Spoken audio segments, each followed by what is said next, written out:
never made it, but I know what it takes. I'm motivated by a mix of emotion. Got my statement, and I'm reading it slow so I can understand it fully. Appreciate my standing, go out of this world and right on time. Oh, never in my life have I seen the sky light up like this. I'm far away from Earth and I wanna know if you exist. Mission control, do you read me? Send me my coordinates lately. Mission control, am I drifting?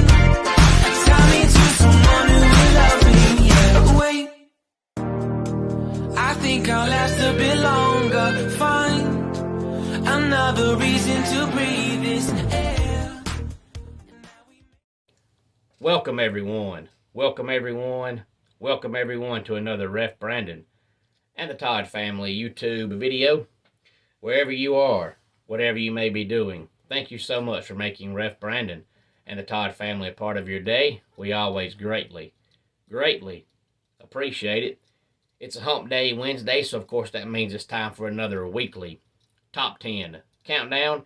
And this week's top 10 countdown is going to be about college football, and I'll tell you what it's about coming up here in a couple of minutes. First, I've got some final thoughts on the Georgia-Oregon game from this past Saturday, because if you follow the channel, you know that I said last week, don't watch the game because it's not going to be close. Georgia's going to blow them out. And of course, I gave a couple of thoughts about it yesterday, but somebody actually asked me yesterday why I predicted that game was going to be a blowout, so I figured I would go more in depth with it for a minute or so. Utah beat Oregon last year, not once, but twice in blowout fashion. And Utah made Oregon look silly. And we all know that Georgia is better than Utah. And if Utah can blow out a good Oregon team, not once, but twice, why can't Georgia blow out a pitiful Oregon team? Because last year, Oregon was a borderline top 10 team. This year, I don't think they're going to finish the season ranked. I think they're going to struggle to win 7 games. And if you followed Bo Nix's career at all, you know that Bo Nix, for whatever reason, when he plays Georgia, he just plays absolutely hideous. And if he's going to play hideous against Georgia at Auburn, why is he all of a sudden going to go to Oregon and not play pitiful against Georgia?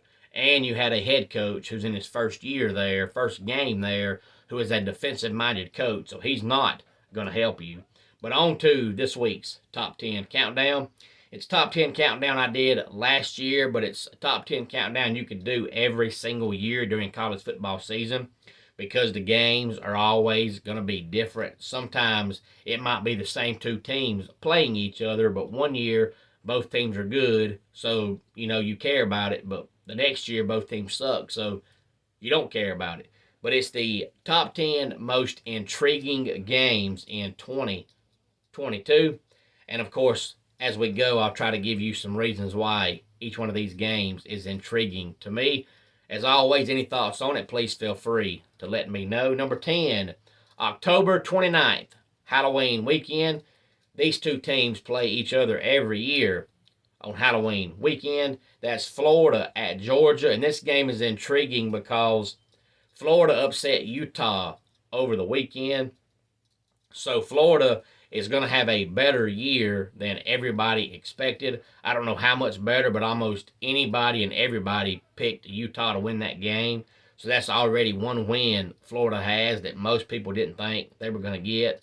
And the only two teams on Georgia's schedule that I think are going to give Georgia a game this year is Florida and maybe Tennessee, only because they score so many points. But that's it. So unless Georgia just slips up somewhere they shouldn't slip up at, if Georgia beats Florida, I think they're going to go undefeated. And going undefeated is just really, really hard.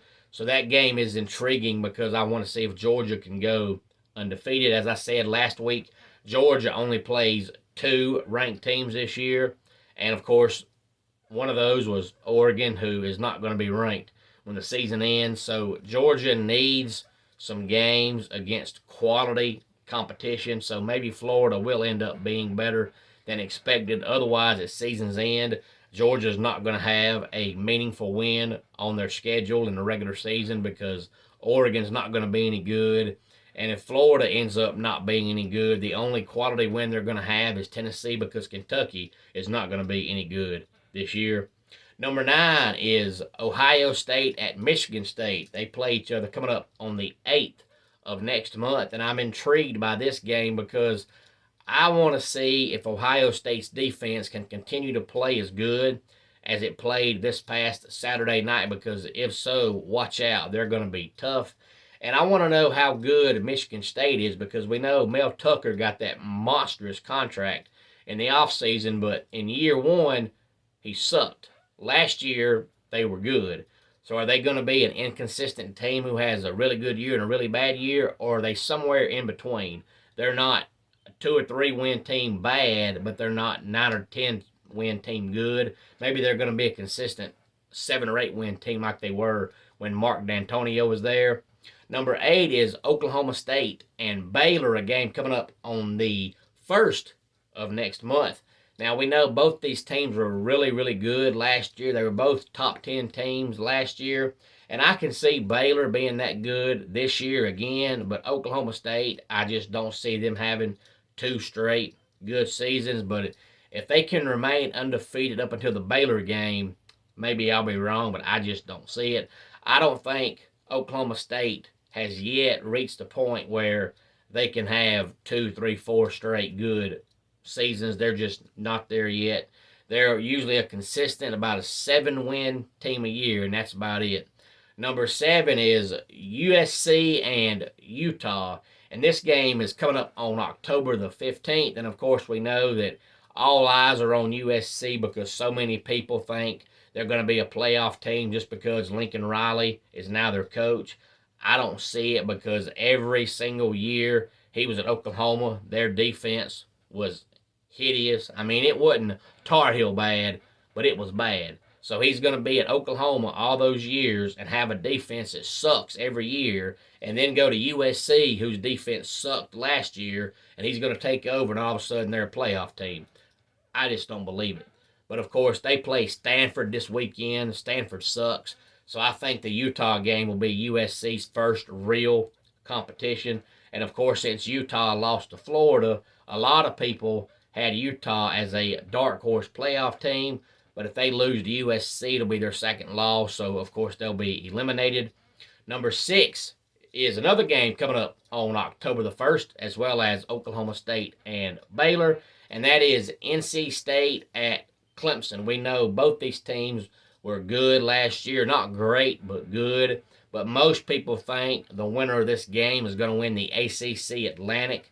And if the winner of this game does win the Atlantic and they go on to finish 11-1 or 12-0, then if they win their conference championship game, of course, they'll be in the playoffs. And this game, most years, is always down to the wire, at least when they play in Raleigh. This year's game is in Clemson. Sometimes when Clemson plays at home, they beat them pretty handily. But almost every time the game's in Raleigh, it's always a good game. So this time should be no different. So both of these teams have a chance at the playoffs. But I can just about darn well bet you the loser of this game will not make the playoffs. Before we talk about the top 5, we'll recap numbers 10 through 6. This is the top 10 most intriguing games in 2022, according to me. Number 10, Florida at Georgia. Number 9, Ohio State at Michigan State. Number 8, Oklahoma State at Baylor. Number 7, USC at Utah. And number 6, NC State at Clemson. Number 5 on the list is Texas and Oklahoma. And, of course, this game comes up October the 8th, just like Ohio State and Michigan State does. So on the 1st of October and the 8th of October, we're going to have a day full of great football games. But Oklahoma and Texas is a good game every single year. But I'm interested to see and intrigued to see and to know if Quinn Ewers will still be Texas starting quarterback coming up on the 8th of next month when they play Oklahoma. And the reason I say that is there was a big rumor going around, and I heard this probably about 2 weeks before the season started, that Quinn Ewers was not their best quarterback during spring and summer drills. Rumor is last year's starter, Hudson Card, actually outperformed Quinn Ewers, but Texas went with Quinn Ewers because since he transferred from the Buckeyes, and of course he made Casey Thompson transfer to Nebraska, that Texas was afraid it would cause too much publicity and too much talk and too much distraction off the field if everybody was talking about Quinn Ewers transferring to Texas and still not being starting quarterback. So Texas decided to go with Quinn Ewers. Now I think this week Texas is going to get blown out by Alabama. I don't think that game will be within 20 points. I hope it is. I want it to be a good game, but I don't think it will be a good game. And if Texas does get blown out by Alabama and Quinn Ewers struggles, I'm interested to see how long he'll be their starting quarterback. And if he does lose his job, will he transfer again? Number 4 is Michigan State at Michigan, coming up on the 29th of October.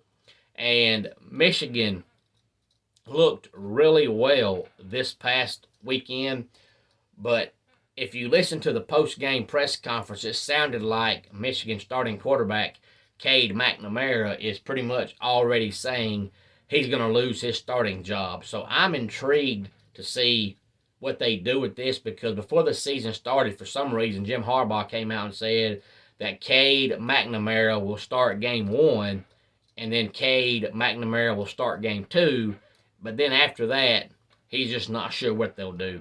So I'm intrigued to see what are they going to do. Are they going to stick with McNamara, or are they going to go with the backup McCarthy, or are they going to play both of them?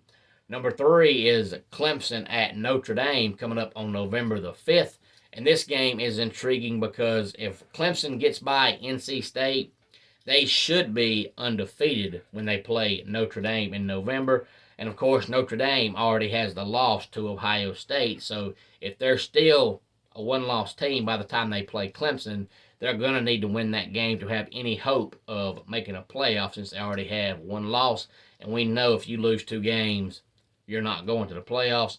Number 2 is Baylor at Oklahoma, because this game is coming up on the 5th of November. And Oklahoma is one of those teams that's either a playoff team or almost a playoff team every single year. And I don't think they're quite that good this year, but maybe I'm wrong. But if November comes around and they beat Baylor, more than likely they'll be a playoff team.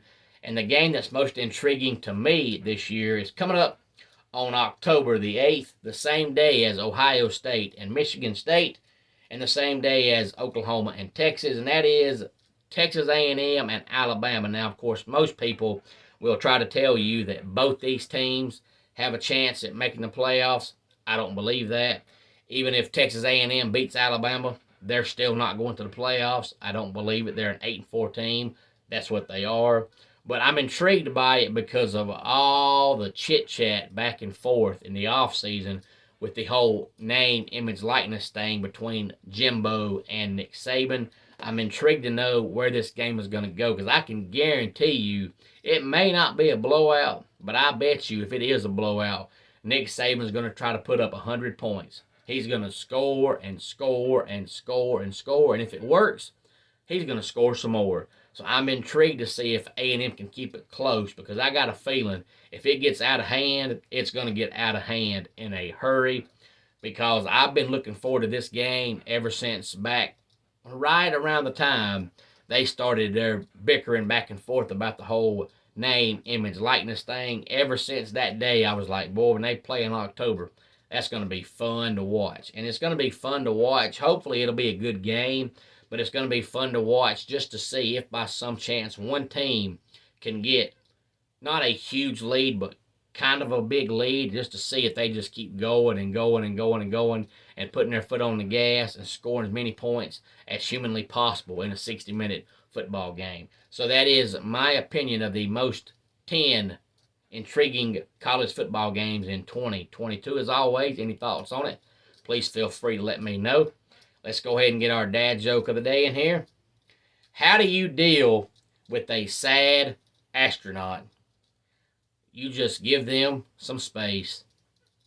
And that wraps it up for today's Ref Brandon and the Todd Family YouTube video. Until next time, it's Ref Brandon saying, just like in pro wrestling, life can be over by the count of 3. Tell your friends and family how much you love them. Bye.